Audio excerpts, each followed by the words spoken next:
Nous sommes de retour sur le plateau de TV Finance pour cette édition du 11 juillet 2023. Merci beaucoup si vous nous rejoignez à l'instant et merci beaucoup pour votre fidélité. Et désormais, il est l'heure de retrouver Hervé Dupré pour notre Chronocac. Bonjour Hervé. Bonjour Louis-Antoine. Bonjour, merci beaucoup d'être avec nous Hervé. Je rappelle que vous êtes trader pour compte propre.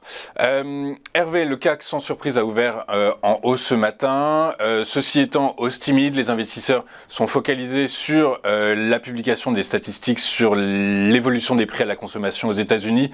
Fin de semaine, on a les premiers résultats du T2 qui vont tomber et on attend les résultats des bancaires américaines. En cette attente, est-ce qu'il faut s'attendre à de grands mouvements, à de grandes amplitudes sur l'indice phare parisien? Alors, les grandes amplitudes, oui, certainement. La question, c'est quand. Comme vous le disiez, donc ce matin, on a l'IPC qui est tombé côté allemand conforme aux attentes, mais ce qui est surtout très important, qui est attendu par le marché, c'est demain l'IPC côté US. D'un point de vue construction graphique, on reste dans un schéma de compression. On aurait pu penser que suite à la bougie de jeudi dernier, on aurait pu avoir quelque chose de plus baissier, mais on reste somme toute dans le bas du range, mais on est dans le bas du range. La bougie d'hier, avec une ouverture hebdomadaire à 7082, a montré plutôt une volonté de laisser le marché encore en suspens. On est dans un rebond certes timide, mais dans un rebond technique marqué par rapport à la bougie de vendredi. Effectivement, on ouvre en gap haussier versus 7143, qui pour l'instant n'a pas l'air d'être au programme d'un comblement. Donc, ce qui fait qu'on reste dans un schéma avec peu de volume, avec beaucoup de trous de liquidité dans le marché, même si la semaine dernière, je le disais, donc lorsque nous étions à 7400, autour de 7400, terminer les achats sur repli, et j'avais spécifié mon point de référence en termes de short, qui était 7341,69, point sous lequel nous sommes maintenant. Donc,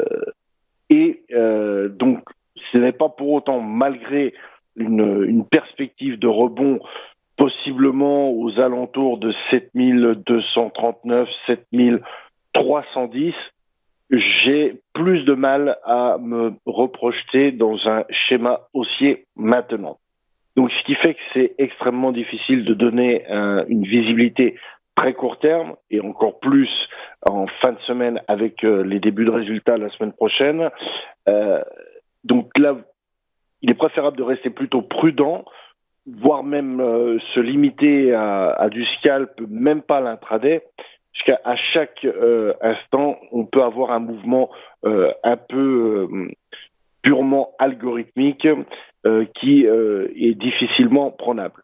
En tout état de cause, ce matin, je pense que le range matinal se situe entre 7138 et je dirais 7213.